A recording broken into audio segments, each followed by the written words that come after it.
ಎಲ್ರಿಗೂ ನಮಸ್ಕಾರ. So bad luck bad luck bad luck bad luck ಅಂತ ಹೇಳ್ಬೇಕಾ ಅಥವಾ ಅಂದರೆ ವರ್ಸ್ಟಾಗಿ ಆಡಿದ್ರು ಅಂತ ಹೇಳ್ಬೇಕು ಅರ್ಥ ಆಗ್ತಿಲ್ಲ. ಯಾಕಂತಂದರೆ ಸುಮಾರು ವರ್ಷಗಳಿಂದ ಅದೇ ಒಂದು ಪಿಚ್ಚಲ್ಲಿ ಆಡ್ಕೊಂಡು ಬರ್ತಿದ್ದಾರೆ. ಸೊ ಆ್ಯಕ್ಚುಲಿ ನೋಡೋಕೆ ಹೋದರೆ KL ರಾಹುಲ್ಗಿಂತ ಸೊ ವಿರಾಟ್ ಕೊಹ್ಲಿನೇ ಜಾಸ್ತಿ ಆಡಿರೋವಂಥದ್ದು ಆ ಪಿಚ್ಚಲ್ಲಿ. ಸೊ ಪ್ರತಿ ವರ್ಷ 14 ಮ್ಯಾಚು ಅಂತಂದರೆ ಸೊ 18 ಸೀಸನು. ಸೊ ನಿಮಗೆ ಆಲ್ರೆಡಿ ಗೊತ್ತಿರುತ್ತೆ ಎಷ್ಟು ಮ್ಯಾಚ್ ಆಡಿದ್ದಾರೆ ಅಂತ.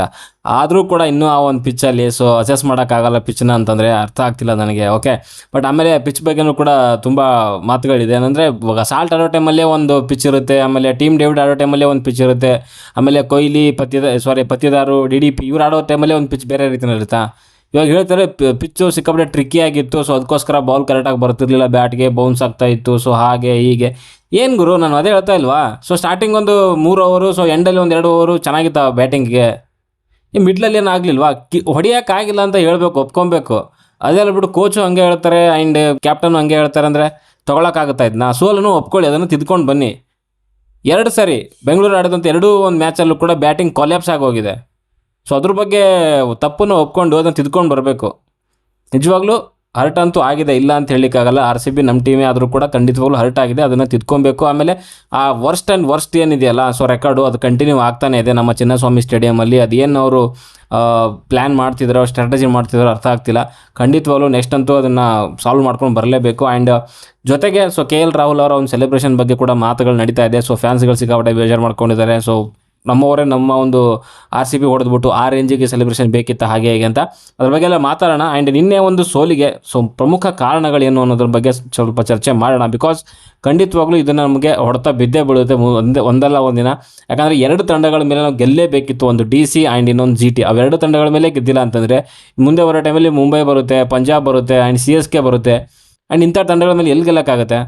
ಅವ್ರು ಪ್ಲ್ಯಾನ್ ಮಾಡ್ಕೊಂಡು ಬರ್ತಾರೆ, ಮುಂಬೈ ಆಗಿರ್ಬೋದು, CSK ನಾವು ಅಲ್ಲಿ ಹೋಗಿ ಹೊಡೆದಿದ್ದೀವಿ ಅಂತಂದರೆ ಖಂಡಿತವಾಗ್ಲೂ ಅವರು ಪಕ್ಕಾ ಪ್ಲ್ಯಾನ್ ಮಾಡ್ಕೊಂಡು ಬರ್ತಾರೆ ನಮ್ಮನ್ನು ಹೊಡಿಲೇಬೇಕು ಅಂತ. ಸೊ ಇವಾಗಲೇ ಈ ರೀತಿಯಲ್ಲಿ ಕೊಲ್ಯಾಪ್ಸ್ ಆಗ್ತಾಯಿದ್ರೆ ಮುಂದೆ ಹೆಂಗೆ, ಪ್ರಶ್ನೆಗಳಂತೂ ಖಂಡಿತವಾಗ್ಲೂ ಇದ್ದೇ ಇದೆ. ಆ್ಯಂಡ್ ಇನ್ನೇ ಒಂದು ಸೋಲಿಗೆ ಮುಖ್ಯವಾದ ಕಾರಣ ಅಂತಂದರೆ ನನ್ನ ಪ್ರಕಾರ ಸೊ ಬ್ಯಾಟಿಂಗ್ ಕೊಲ್ಯಾಪ್ಸೇನೆ ಮೇನ್ ಕಾರಣ ಅಂತಂದರೆ. 3 ಓವರ್ಗೆ 64 ರನ್ ಇತ್ತು, 53 ರನ್ನು. 3 ಓವರ್ಗೆ 53 ರನ್ನು. ಅದಾದಮೇಲೆ ಸೊ 6 ಓವರ್ಸಲ್ಲಿ ಸೊ 64 ರನ್ನು. ಜಸ್ಟ್ 11 ರನ್ಗಳು ಮಾತ್ರ ಸೇರಿಸ್ತಾರೆ, ಅದು 3 ಓವರಲ್ಲಿ. ಅದರಲ್ಲಿ ಕೊನೆಯಲ್ಲಿ 2 ಓವರ್ ಇದೆಯಲ್ಲ, 5 ಮತ್ತು 6ನೇ ಓವರಲ್ಲಿ ಜಸ್ಟ್ 2 ರನ್ ಬರುತ್ತೆ. ಆ್ಯಂಡ್ 6ನೇ ಓವರು ಮುಖೇಶ್ ಕುಮಾರ್ ಅವರು ಸೊ ಮೆಡಿನ್ ಹಾಕ್ತಾರೆ. T20ನಲ್ಲಿ ಅದು ಪವರ್ ಪ್ಲೇನಲ್ಲಿ ಮೆಡಿನ್ ಅಂತಂದರೆ ಅದು ಕ್ರೈಮ್ ನನ್ನ ಪ್ರಕಾರ. ಇವ್ರು ಹೆಂಗೆ ನೋಬಾಲ್ ಹಾಕಿದ್ರೆ ಕ್ರೈಮ್ ಅಂತಾರೆ ಬಾಲರ್ಗೆ, ಸೊ ಅಲ್ಲಿ ಮೆಡಿನ್ ಆಗೋದಿದೆಯಲ್ಲ ಬ್ಯಾಟ್ಸ್ಮನ್ಗಳು, ಅದು ಕ್ರೈಮ್ ನನ್ನ ಪ್ರಕಾರ. ರನ್ ನನ್ನ ಪ್ರಕಾರ 6 ಓವರ್ಸಲ್ಲಿ ಸಾಲ್ಟ್ ಇದ್ದಿದ್ದರೆ 90 ರನ್ ಆಗಿರೋದು. ಸಾಲ್ಟ್ ಔಟ್ ಆಗಿರಲಿಲ್ಲ, ರನ್ಔಟ್ ಆಗಿರಲಿಲ್ಲ ಅಂತಂದಿದ್ರೆ ಅದು ಒಂದು ರೀತಿಯಲ್ಲಿ ಸೆಲ್ಫ್ ಸೂಸೈಡ್ ಅಂತಾರಲ್ಲ, ಹಂಗಾಗೋಯ್ತದು. ಸೆಲ್ಫ್ ಸೂಸೈಡ್ ಅಥವಾ ಸೂಸೈಡ್ ಮಾಡಿಸಿದ್ರು ಅನ್ನೋ ರೀತಿಯಲ್ಲಿ ಆಗಿದೆ ಅದು. ಕೊಹ್ಲಿ ಒಂದು ಸ್ವಲ್ಪ ಅದನ್ನು ಮುಂದೆ ಓಡಿದ್ದಿದ್ರೆ ಫಾಸ್ಟಾಗಿ ಖಂಡಿತವಾಗ್ಲೂ ಕೊಹ್ಲಿ ರೀಚ್ ಆಗ್ತಾಯಿದ್ರು ಸ್ಟ್ರೈಕರ್ ಎಂಡ್ಗೆ. ಬಟ್ ಅಲ್ಲಿ ಸಾಲ್ಟ್ಗೆ ವಾಪಸ್ ಕಳಿಸಿರೋದ್ರಿಂದ, ಆಮೇಲೆ ಅಲ್ಲಿ ಕಾರ್ ಜಾರ್ ಕೆಳಗಡೆ ಬಿದ್ದಿರೋದ್ರಿಂದ ಸೊ ಅದು ಕಂಪ್ಲೀಟ್ ಮಾಡಲಿಕ್ಕಾಗಲಿಲ್ಲ, ವಾಪಸ್ ಹೋಗ್ಲಿಕ್ಕೆ ಆಗಲಿಲ್ಲ ಅವ್ರಿಗೆ. ಆ್ಯಂಡ್ ಆ ಥ್ರೋನು ಅಷ್ಟೊಂದೇನು ಶಾರ್ಪಾಗಿರಲಿಲ್ಲ. ಸೊ KL ರಾಹುಲ್ ಅವ್ರು ರೈಟ್ ಸೈಡ್ಗೆ ಮೂವ್ ಆಗಿ ಒಂದು ಸ್ವಲ್ಪ ಕಲೆಕ್ಟ್ ಮಾಡ್ಕೊಳ್ಳೋಕ್ಕಿತ್ತದು. ಆ ಸಾಲ್ಟನ್ನ ಹಿಂದೆ ಕಳಿಸೋ ಬದಲು ಕೊಹ್ಲಿನೇ ಓಡಿದ್ದಿದ್ರೆ ಸೊ ರನ್ ಕಂಪ್ಲೀಟ್ ಆಗಿರೋದು ಅದು. ಸೊ ಅಲ್ಲಿ ತಪ್ಪಾಯಿತು, ಇಬ್ಬರಿಂದ ತಪ್ಪಾಗಿದೆ, ಕೊಹ್ಲಿದನ್ನು ತಪ್ಪಾಗಿದೆ, ಸಾಲ್ಟಿದನ್ನು ತಪ್ಪಾಗಿದೆ. ಕೊಹ್ಲಿಂದ ಹೆಂಗೆ ತಪ್ಪಾಯಿತು ನೀನು ಅಂತ ಅಂದರೆ, ಎಟ್ಲೀಸ್ಟ್ ಕೊಹ್ಲಿ ಸ್ಟಾರ್ಟಿಂಗಲ್ಲೇ ಅವ್ನು ಅರ್ಧ ಪಿಚ್ಚಿಗೆ ಬರೋಕ್ಕಿಂತ ಮುಂಚೆನೇ ಅಲ್ಲೇ ಒಂದು ಕೈ ಮಾಡಿ ತೋರಿಸ್ಬಿಟ್ಟು ನೋ ರನ್ ಎಟ್ಲೀಸ್ಟ್ ಹೇಳ್ಬೋದಾಗಿತ್ತು. ಸೊ ಇವರು ಕೂಡ ಅರ್ಧ ಪಿಚ್ಚಿಗೆ ಹೋಗ್ತಾರೆ, ಆಮೇಲೆ ಅವ್ರನ್ನ ವಾಪಸ್ ಕಳಿಸಿರೋವಂಥದ್ದು. ಆ ಮನುಷ್ಯ ಫೋರ್ಸಿಂದ ಬರ್ತಿದ್ದಾನೆ, ಸೊ ವಾಪಸ್ ಹೋಗುವಂಥ ತಕ್ಷಣ ಎಲ್ಲ ಹೋಗೋಕ್ಕಾಗತ್ತೆ. ಸೊ ಅದು ಒಂದು ಮುಖ್ಯ ಕಾರಣ, ಪ್ರಮುಖವಾದ ಕಾರಣನೇ ಅದು. ಅದ್ರ ಜೊತೆಗೆ ಅದಾದಮೇಲೆ ಮೊಮೆಂಟಮ್ ಕಿತ್ಕೊಂಡು ಹೋಯ್ತು ನೋಡಿ, ರನ್ನೇ ಬರಲಿಲ್ಲ. ಫಸ್ಟ್ ಅದೇ 53 ರನ್ 3 ಓವರಲ್ಲಿ, ಅದಾದಮೇಲೆ 11 ರನ್ 3 ಓವರಲ್ಲಿ. DDP ಬೇರೆ 8 ರನ್ಗೆ 8 ಬಾಲ್ಗೆ 1 ರನ್ನು.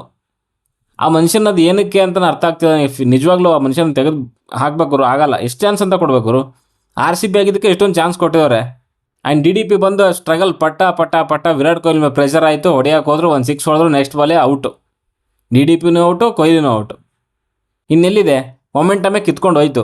ಒಂದು ಒಳ್ಳೆ ಮೊಮೆಂಟಮ್ ಸಿಕ್ಕಿತ್ತು, ಸೊ ಅದನ್ನು ಕಂಟಿನ್ಯೂ ಮಾಡ್ಕೊಂಡು ಹೋಗಿದ್ರೆ ನನ್ನ ಪ್ರಕಾರ ಮಿನಿಮಮ್ ಅಂದರೂ ಕೂಡ 200 ಹೊಡಿಬೇಕಾಗಿತ್ತು. ಸ್ಟಾರ್ಟಿಂಗಲ್ಲಿ ಹೊಡೆದಿರೋ ಒಂದು ರೇಂಜ್ ನೋಡಿದ್ರೆ 230 ಗಂಟೆ ಆಯಿತು. ನಾನು ಅಂದ್ಕೊಂಡಿದ್ದೆ 200 ಅಂತೂ ಫಿಕ್ಸಿಗೂ ಇವತ್ತು ಅಂದ್ಕೊಂಡಿದ್ದೆ. 163ನಾ ಅಲ್ಲೇ ಆಗಿರೋವಂಥದ್ದು ಪ್ರಾಬ್ಲಮ್ಮು. ಅದ್ರ ಜೊತೆಗೆ ಸೊ KL ರಾಹುಲ್ ಅವರ ಒಂದು ಕ್ಯಾಚ್ ಬಿಟ್ಟಿರೋವಂಥದ್ದು ನಮ್ಮ ಯಾರು ರಜತ್ ಪತ್ತಿದಾರ್. ಖಂಡಿತವಾಗ್ಲೂ ಸ್ವಲ್ಪ ಟಫ್ ಕ್ಯಾಚ್ ಆದರೂ ಕೂಡ ರೀಚ್ ಆಗಿದ್ರು ಆ್ಯಂಡ್ ಕೈಯಲ್ಲಿ ಅದು ಪಾಪಪ್ ಆಯಿತು. ಅದನ್ನ ಕರೆಕ್ಟಾಗಿ ಕ್ಲೋಸ್ ಮಾಡಿದ್ರೆ ಕೈ ಕರೆಕ್ಟ್ ಟೈಮಲ್ಲಿ ಖಂಡಿತವಾಗ್ಲೂ ಅದು ಕ್ಯಾಚ್ ಇತ್ತು. ಆ್ಯಂಡ್ ಆ ವಿಕೆಟ್ ಏನಾದರೂ ಹೋಗಿದ್ದಿದ್ರೆ 93 ರನ್ ಹೊಡಿತಾನೆ ಇರಲಿಲ್ಲ, ಮ್ಯಾಚ್ ವಿನ್ ಆಗ್ತಾನೆ ಇರಲಿಲ್ಲ DC ಅವರು. ಸೊ ಈ ರೀತಿಯ ಚಿಕ್ಕ ಚಿಕ್ಕ ತಪ್ಪುಗಳೇ ದೊಡ್ಡ ದೊಡ್ಡ ರಿಸಲ್ಟ್ಗಳಿಗೆ ಒಂದು ರೀತಿಯಲ್ಲಿ ಮುಳುವಾಗುವಂಥದ್ದು ಅಂತ ಕ್ಲಿಯರಾಗಿ ಗೊತ್ತಾಗ್ತಿದೆ. ಆ್ಯಂಡ್ ಜೊತೆಗೆ ಸೊ ಅಲ್ಲೇನಾದರೂ ಫಸ್ಟ್ ಬ್ಯಾಟಿಂಗಲ್ಲಿ ನಮ್ದು RCBನಲ್ಲಿ ಟೀಮ್ ಡೇವಿಡ್ ಏನಾದರೂ ರನ್ಗಳು ಹೊಡೆದಿರಲಿಲ್ಲ ಅಂತಂದರೆ ಆ ಒಂದು 19 ಆ್ಯಂಡ್ 20th ಓವರಲ್ಲಿ, ಇನ್ನು 79-19 ಬಂತಲ್ಲ, 99-17 ಬಂತು, ಆ 2 ಓವರಲ್ಲಿ ಆ ರನ್ ಬಂದಿರಲಿಲ್ಲ ಅಂತಂದರೆ ನಮ್ಮದು 130 ಕೂಡ ಕ್ರಾಸ್ ಆಗ್ತಿರಲಿಲ್ಲ. ಸೊ ಈ ಒಂದು ಕೆಲವೊಂದು ಪ್ರಾಬ್ಲಮ್ಗಳಾಗಿದ್ದಾವೆ. ಆ್ಯಂಡ್ ಮಿಡ್ಲ್ ಆರ್ಡ್ರಲ್ಲಂತೂ ನಿಜವಾಗ್ಲೂ ಲಿವಿಂಗ್ಸ್ಟನ್ ಏನು ಮಾಡ್ತಾ ಅರ್ಥ ಆಗ್ತಿಲ್ಲ. ಜಿತೇಶ್ ಶರ್ಮಾ 1 ಮ್ಯಾಚ್ ಆಡಿದ್ರೆ 4 ಮ್ಯಾಚ್ ಆಡಲ್ಲ. ಪಡಿಕಲ್ ಅಂತೂ ಕೇಳಲೇಬೇಡಿ. ನೆಕ್ಸ್ಟ್ ಮ್ಯಾಚಲ್ಲಿ ಪಡಿಕಲಲ್ಲಿ ಲಿವಿಂಗ್ಸ್ಟನ್ ಚೇಂಜ್ ಮಾಡಿ ಸೊ ಸ್ವಸ್ತಿಕ್ ಚಿಕಾರನೋ ಅಥವಾ ಇಲ್ಲ ಅಂತಂದರೆ ಬೆತೆಲ್ ಅವ್ರನ್ನ ತೊಗೊಂಡು ಬನ್ನಿ. ಅವರಿಬ್ಬರು ಇನ್ನಾಗಲೇಬೇಕು. ಲಿವಿಂಗ್ಸ್ಟನ್ ಯಾವ ಫಾರ್ಮಲ್ಲಿ ಕಾಣಿಸ್ತಾನೆ ಇಲ್ಲ, ಸಿಕ್ಕಾಪಟ್ಟೆ ಬೇಜವಾಬ್ದಾರಿಯಿಂದ ಆಡ್ತಿದ್ದಾರೆ ಅಂತ ಅನ್ನಿಸ್ತಾ ಇದೆ. ಆ್ಯಂಡ್ ಇದ್ರ ಜೊತೆಗೆ KL ರಾಹುಲ್ ಅವರ ಒಂದು ಸೆಲೆಬ್ರೇಷನ್ ಬಗ್ಗೆ ಮಾತುಗಳ ಕೇಳಿ ಬರ್ತಿದೆ. ಮಾಡಲಿ ಬಿಡಿ ಗುರು, ಯಾಕೆ, ಅವನು ನಮ್ಮ ಹುಡುಗನೇ, ಕರ್ನಾಟಕದ ಹುಡುಗ, ಅವನದೇ ಗ್ರೌಂಡು, ಇಲ್ಲೇ ಹುಟ್ಟಿದಾಗಿಂದ ಯಾವಾಗ ಕ್ರಿಕೆಟ್ ಸ್ಟಾರ್ಟ್ ಮಾಡ್ತಾನೆ ಪ್ರೊಫೆಷ್ನಲ್ ಆಗಿ, ಸೊ ಅಲ್ಲೇ ಆಡ್ಕೊಂಡು ಬರ್ತಿದ್ದಾನೆ, ರಣಜಿನಲ್ಲೆಲ್ಲ ಅಲ್ಲೇ ಆಡ್ತಾನೆ. ಸೆಲೆಬ್ರೇಷನ್ ಮಾಡಿದ್ರೆ ಏನು ತಪ್ಪಿದೆ? ವಿರಾಟ್ ಕೊಹ್ಲಿನೂ ಸೆಲೆಬ್ರೇಟ್ ಮಾಡ್ತಾರೆ, ಪ್ರತಿಯೊಬ್ಬರು ಮಾಡ್ತಾರೆ. ಇದಕ್ಕಿಂತ ವರ್ಸ್ಟಾಗಿ ಮಾಡೋರು ಇದ್ದಾರೆ. ನೀವು ಗೆದ್ಮೇಲೆ ನೀವು ಮಾಡಿ ಅಲ್ವಾ? ಮಾಡೋದ್ರಲ್ಲಿ ತಪ್ಪೇನಿದೆ? ಸುಮಾರು ಜನ ಹೇಳ್ತಾರೆ ನಮ್ಮ ಕನ್ನಡಿಗನಾಗಿ ನಮ್ಮ ಒಂದು ತಂಡದ ಮೇಲೆ ಹಾಗೆ ಹೀಗೆ. ನಮ್ಮ ಕನ್ನಡಿಗ ಅಂತ ಅಷ್ಟೊಂದು ಅಭಿಮಾನ ಇದ್ದಿದ್ದರೆ ಅವನ್ನ ತೊಗೊತಿದ್ರು ಆಕ್ಷನಲ್ಲಿ, ಏನಕ್ಕೆ ತೊಗೊಳ್ಳಿಲ್ಲ? ಮತ್ತು ನಾವೆಷ್ಟು ಬಡ್ಕೊಂಡ್ವಿ. ಅವನು ಅಟ್ಲೀಸ್ಟ್ ರಾಹುಲೇ ಹೇಳಿದೆ ನನಗೆ RCBಗೆ ಆಡಲಿಕ್ಕೆ, ನಮ್ಮ ಹೋಮ್ ಫ್ರ್ಯಾಂಚೈಸಿಗೆ ಆಡಲಿಕ್ಕೆ ನನಗೂ ಕೂಡ ಇಷ್ಟ ಇದೆ ಅಂತ. ಅಷ್ಟೆಲ್ಲ ಹೇಳಿದ್ಮೇಲೂ ಕೂಡ ಒಂದು 14 ಕೋಟಿ ಕೊಟ್ಟು ತೊಗೊಳಕ್ಕಾಗಿರ್ಲಿಲ್ವಾ? ರಾಹುಲ್ನ ತೊಗೊಂಡಿದ್ರೆ ಒಂದು ಕ್ಯಾಪ್ಟನ್ಸಿ ಮೆಟೀರಿಯಲ್ ಆಗಿರೋದು, ಲೋಕಲ್ ಬಾಯ್. ಸೊ ಬೆಂಗಳೂರು ಅಂತ ಬಂದಾಗ ಪಿಚ್ಚಲ್ಲಿ ಚೆನ್ನಾಗಿ ಆಡೋನು. ಸೊ ಇವಾಗ ಅನುಭವಿಸ್ತಾ ಇದ್ವಲ್ಲ, ಈ ಒಂದು ಇಂಥ ಒಂದು ಪರಿಸ್ಥಿತಿ ಬರ್ತಾ ಇರಲಿಲ್ಲ. ನನ್ನ ಈ ಚಾನಲಲ್ಲಿ ಫಸ್ಟ್ ವಿಡಿಯೋ ಅದೇನೇ ಇದೆ. ಆ ಆಕ್ಷನ್ ಟೈಮಲ್ಲಿ ರಾಹುಲ್ ಬಿಟ್ಟಿರೋದ್ರಿಂದ ಆ ಕೋಪದಲ್ಲಿ ಮಾತಾಡಿರುವಂಥದ್ದೇ ಫಸ್ಟ್ ವಿಡಿಯೋ ನಂದು ಈ ಚಾನಲಲ್ಲಿ. ಆ್ಯಂಡ್ ನಾ ಇವಾಗೇನು RCB ಕೆಟ್ಟ ತಂಡ ಅಂತ ಹೇಳ್ತಾ ಇಲ್ಲ, ಡೀಸೆಂಟಾಗೇ ಇದೆ, ಇಲ್ಲ ಅಂತ ಹೇಳ್ತಿಲ್ಲ, ಬಟ್ ಪರ್ಫಾರ್ಮ್ ಮಾಡಬೇಕು ಅಷ್ಟೇ. ಆ್ಯಂಡ್ ರಾಹುಲ್ನ ಅಟ್ಲೀಸ್ಟ್ ತೊಗೊಂಡಿದ್ದರೆ ಒಬ್ಬ ನಂಬಿಕಸ್ಥ ಒಬ್ಬ ಅಂದರೆ ಪ್ಲೇಯರ್ ಆಗಿರೋನು. ಅವ್ನು ಕ್ಯಾಪ್ಟನ್ ಮಾಡಿಲ್ಲ ಅಂತ ಪರವಾಗಿಲ್ಲ, ಪ್ಲೇಯರಾಗಿ ಒಳ್ಳೆ ಪ್ಲೇಯರು, ಯಾವ ಪ್ಲೇಸಲ್ಲೂ ಕೂಡ ಒಂದು ಆಡೋವಂಥ ಪ್ಲೇಯರು. ಸೊ ಅವನ್ನ ತೊಗೋಬೋದಿತ್ತು ಅನ್ನೋದು ನನ್ನ ಅನಿಸಿಕೆ. ಬಟ್ ನೋಡೋಣ ಏನಾಗುತ್ತೆ ಅಂತ. ಸದ್ಯಕ್ಕೆ 2 ಮ್ಯಾಚ್ ಅಂತೂ ಹೋಮಲ್ಲಿ ಸೋತಿದ್ದಾರೆ. ಇದೇ ರೀತಿ ಇನ್ನೂ 5 ಮ್ಯಾಚ್ ಇದೆ. 5 ಮ್ಯಾಚಲ್ಲಿ ಅಟ್ಲೀಸ್ಟ್ 3 ಮ್ಯಾಚರ ಗೆಲ್ಲೇಬೇಕು ಇವರು. ಕಷ್ಟ ಇದೆ ಗುರು 3 ಮ್ಯಾಚ್ ಗೆಲ್ಲೋದು. ಇವಾಗ ನಾವು ಆವಾಗಲೇ ಹೇಳಿದ್ವಿ 7ರಲ್ಲಿ 5 ಮ್ಯಾಚ್ ಗೆಲ್ಲಬೇಕು ಅಂತ. ಆಲ್ರೆಡಿ 2 ಹೊಗೆ ಹಾಕ್ಸ್ಕೊಂಡಿದೆ. ಇವಾಗ 5ರಲ್ಲಿ ಮಿನಿಮಮ್ 3 ಅಂತೂ ಗೆಲ್ಲೇಬೇಕು. 3 ಗೆಲ್ಲಬೇಕಾ? ನನ್ನ ಪ್ರಕಾರ 4 ಗೆಲ್ಲಬೇಕು. ಇಲ್ಲ ಅಂತಂದರೆ ಔಟ್ಸೈಡಲ್ಲಿ ಎಷ್ಟು ಅಂತ ಗೆಲ್ತಾರೆ ಇವರು? ಆಲ್ರೆಡಿ 3 ಮ್ಯಾಚ್ ಗೆದ್ದವ್ರೆ. ಇನ್ನು ಎಲ್ಲ ಮ್ಯಾಚು ಕೂಡ ಗೆಲ್ತಾರೆ ಅಂತ ಯಾವ ರೀತಿನ ಹೇಳೋಕ್ಕಾಗುತ್ತೆ? ಕಷ್ಟ ಇದೆ. ಸೊ ವರ್ಕ್ ಮಾಡಲೇಬೇಕು. ಇಲ್ಲ ಅಂತಂದರೆ ನಾವು ಪ್ಲೇ ಆಫು ಹಾದಿ ಖಂಡಿತವಾಗ್ಲೂ ಕಷ್ಟ ಆಗುತ್ತೆ ಅಂತ ನನಗನ್ಸುತ್ತೆ. ಆ್ಯಂಡ್ ನಿಮ್ಮ ಅನಿಸಿಕೆ ಅಭಿಪ್ರಾಯ ಏನು ನಿನ್ನೆ ಒಂದು ಸೋಲಿಗೆ ಕಾರಣ, ಆಮೇಲೆ ಏನೇನು ಚೇಂಜಸ್ನ ಮಾಡ್ಕೊಬೇಕು ನೆಕ್ಸ್ಟ್ ಮ್ಯಾಚ್ಗೆ ಅಂತ ಕಮೆಂಟ್ ಬಾಕ್ಸಲ್ಲಿ ಕಮೆಂಟ್ ಮಾಡಿ ಅಂತ ಹೇಳ್ತಾ. ಆ್ಯಂಡ್ ಇದ್ರ ಜೊತೆಗೆ ಇನ್ನೊಂದು ಅಪ್ಡೇಟ್ ಏನಂದರೆ ಆಲ್ರೆಡಿ ನಿಮ್ಗೆ ಗೊತ್ತಾಗಿರುತ್ತೆ. So Chennai super kings captain ಆಗಿ ಮತ್ತೆ ಮಹೇಂದ್ರ ಸಿಂಗ್ ಧೋನಿ ಅವರು ಸೊ ಕ್ಯಾಪ್ಟನ್ಸಿಯನ್ನು ತೊಗೊಂಡಿದ್ದಾರೆ. ಆ್ಯಂಡ್ ಋತುರಾಜ್ ಗಾಯಕ್ವಾಡ್ ಅವರಿಗೆ ಎಲ್ಬೋ ಏನೋ ಇಂಜುರಿ ಆಗಿದೆ ಅಂತೆ. ಸೊ ಅದಕ್ಕೋಸ್ಕರ ಸೊ ಅವರು ಈ ಒಂದು ಸೀಸನ್ನಿಂದ ಔಟ್ ಆಗಿದ್ದಾರೆ. ಸೊ ಅವರ ಒಂದು ಸ್ಥಾನನ ಸೊ ಇವಾಗ ಕ್ಯಾಪ್ಟನ್ಸಿ ಸ್ಥಾನನ ಮತ್ತೆ ಮಹೇಂದ್ರ ಸಿಂಗ್ ಧೋನಿ ಅವರ ಒಂದು ಪಾಲಿಗೆ ಬಂದಿದೆ ಅಂತಲೇ ಹೇಳ್ತೀನಿ.